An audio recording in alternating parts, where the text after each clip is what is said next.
sailors do, say, in like the month before handover to prepare themselves, or what should we be thinking about as we're starting to get onto the boat from your perspective? So yeah, so there's a whole bunch of elements to that question. So if at Vision, we got different appointed captains or Vision approved delivery skippers, and a lot of our clients like to have a delivery captain on their first big passage.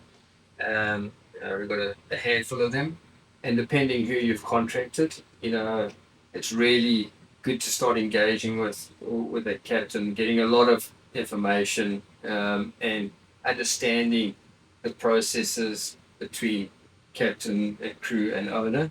And then obviously through that process, you'll be having engagements with the factory. You're starting to get, uh, the likes of the commissioning team will start filling in how the process is going to run, and just getting comfortable from when the boat launches, what happens through commissioning period, what happens. The commissioning period is the period of signing off the sails, electronics, getting everything ready for handover. Once handover happens, then there's additional training, and so that's all post-launch. Pre-launch, um, making sure your paperwork's in order, your insurances are in order.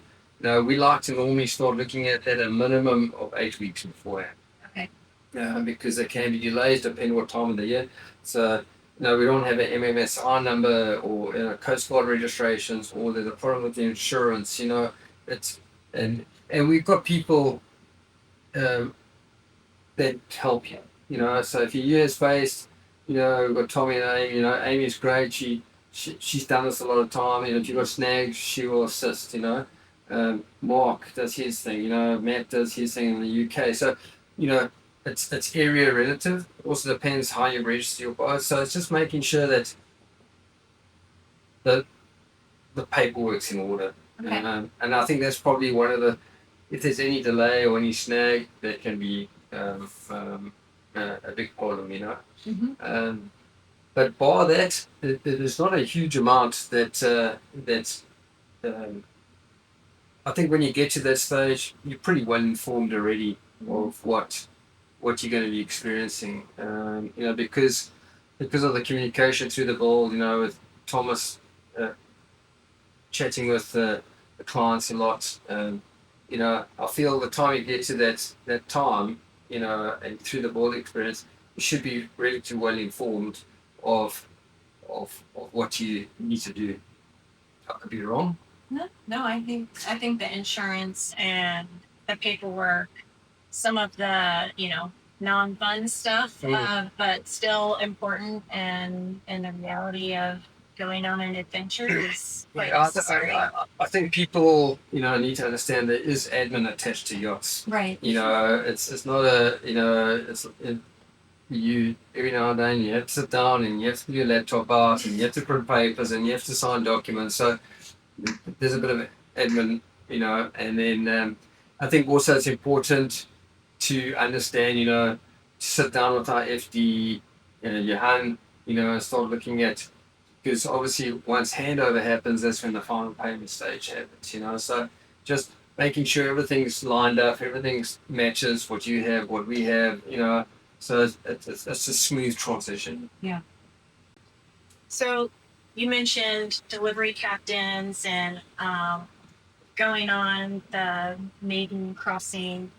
What are some of the features that Vision is set up for, both in the design of the boat or the way you've kitted it out, that really can make an owner confident that it's safe and reliable for Bluewater passage and cruising?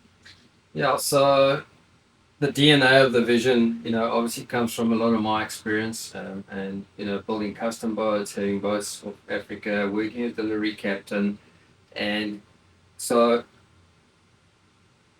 the first thing is, just from a technical point of view, is how the boat's put together. We built the boats very strong. Our furniture's all integrated. The whole boat's resin infused. all the furniture is resin infused foam core. Our furniture has actually become an integral motor structure of the boat. So step one, it's like a foundation of a house, you know. So we've got a really strong foundation. Then all the elements of how the boat works is designed around, you know, efficiency, ergonomics, and safety.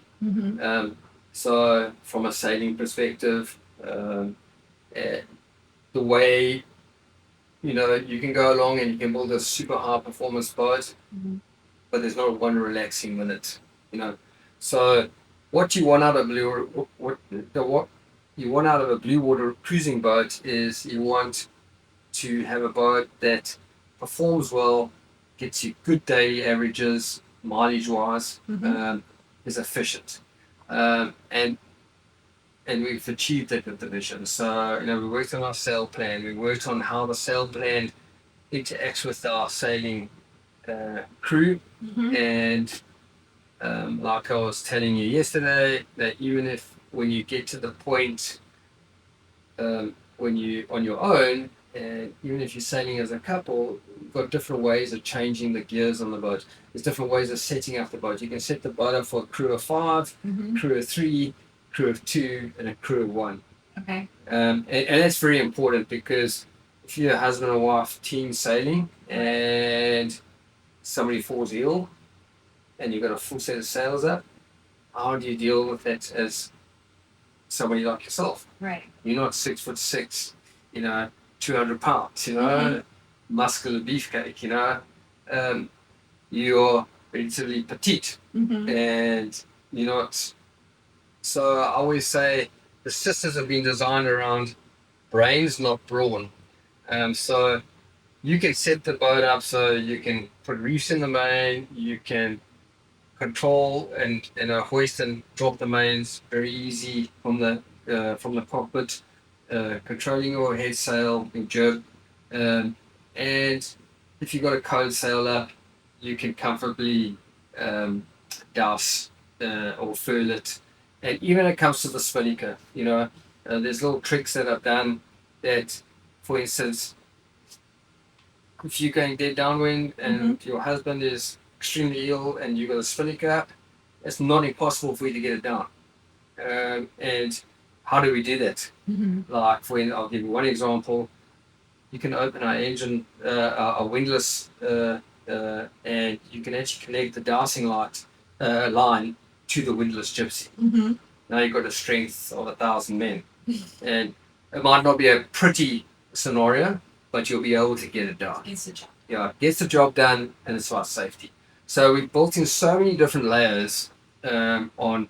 You can go around the cans and have like a real good old blast racing style, or you can kit the boat up for full single-handed sailing. So I think that gives a lot of safety.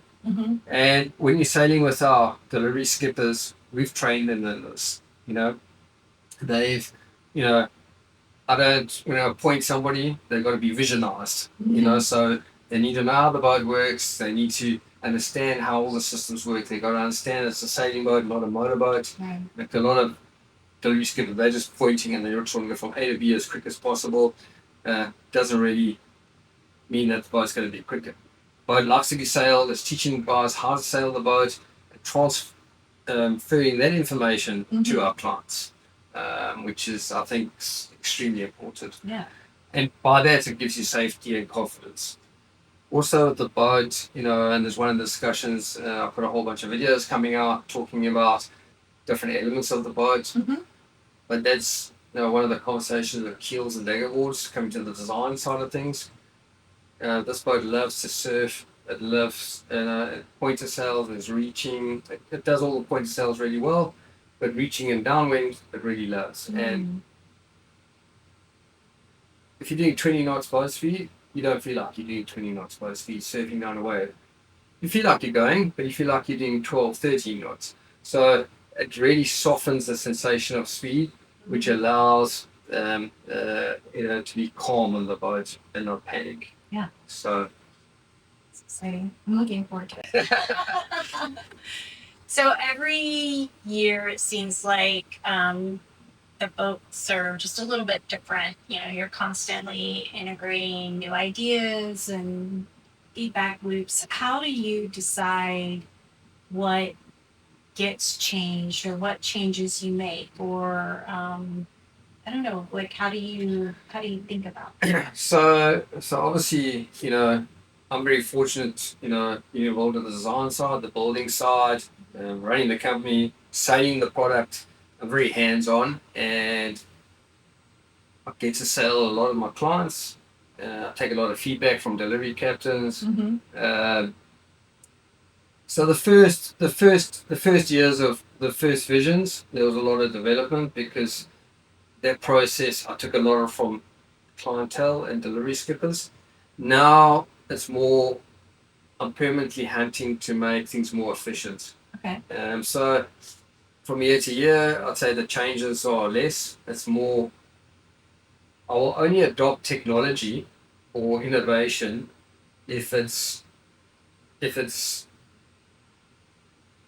equivalent to, like, call it analog, or keeps it goes into, I'll take digital technology if it's better or or equal to analog. Okay. I'm looking for, that's the one comparison. I'm permanently looking for, if now we're using sails which make the boats more efficient now. We're looking at air cons which now fitting with the ethos of the boat. We're looking at 24-volt air cons. Um, we look at our fridges. Anything. We've got new solar panels we're busy incorporating, which are going to, later this year, bring up the wattage. Okay. But so we probably nearly get close to 5 kilowatts of solar on our boats. So I'm permanently finding technology Mm-hmm. that I can apply to every boat, Okay. and it adds substantial value to what we are about. Having a off the grid, simply sophisticated boat, Mm-hmm. and it just works. So I think that's how, going forward, you know there's technology I've been watching for many years, and, like, for instance, like even the solar panels, before we actually implement something, Mm-hmm. I've been testing. I built a cabin top outside of our factory, Mm-hmm. put our existing panels, put two other panels there, and I ran a 12-month test. Got all that data now, and I can compare the data through all the seasons, and I'm like, okay, box ticked. We are prepared to go forward with this panel in this situation, or for this application. So that's how we make these decisions. It's not just like, oh, that's a good thing, and we chuck it on. It's Um, intentional. I'm and quite, tested. I'm quite pedantic when it comes to that kind of stuff. Okay. And then also owners, we've got a lot of owners out there which are exposed to many different things, and we've got a lot of owners which are very clever and come from different industries. Mm-hmm. And if they got a suggestion that I can apply to every single boat, we will apply it. Cool. So, kind of along the same lines as the company continues to grow, you're having success and you're either adding a model or you're expanding your network. How are you thinking about ensuring that consistency and quality and process? Simple. We won't build more than 11 boats a year. Okay. 12 boats. So we've set a production cap. Mhm. As soon as you start going past that, the yearly production cap, um, then you jump into a new league. Then you might as well just jump to 20 or 25 boats. Okay. So our goal has always been to do between 10 and 12 boats a year. Feel that's our happy space, and we can keep the quality, we can keep the control. So for the last 2 years, we've been producing 10 boats a year, launching 10 boats a year, and yeah, I think it's very important. We don't want to lose that hands-on, that personal connection. But it gets enough boats out there to create this great community. Mm-hmm. I think when you start going past that, your clients start becoming numbers, and it's very hard to control, and you'll end up with a really massive company, and I think it starts becoming too disjointed. So very important for us. We from day one, when we started Vision, we said that's the number. Okay. So we strive to get to the number, even with the new boat, the 484. We won't be running 2 production lines. Yes, the 484 hulls are built off site on another factory down the road from us, but they fit into our allocated slots for the year. So our team will move from there to there. So uh, we're not expanding in the way that we're going to be building more yachts. We're just going to be replacing a 444 with a 484 model in that particular slot. So that is very important to us.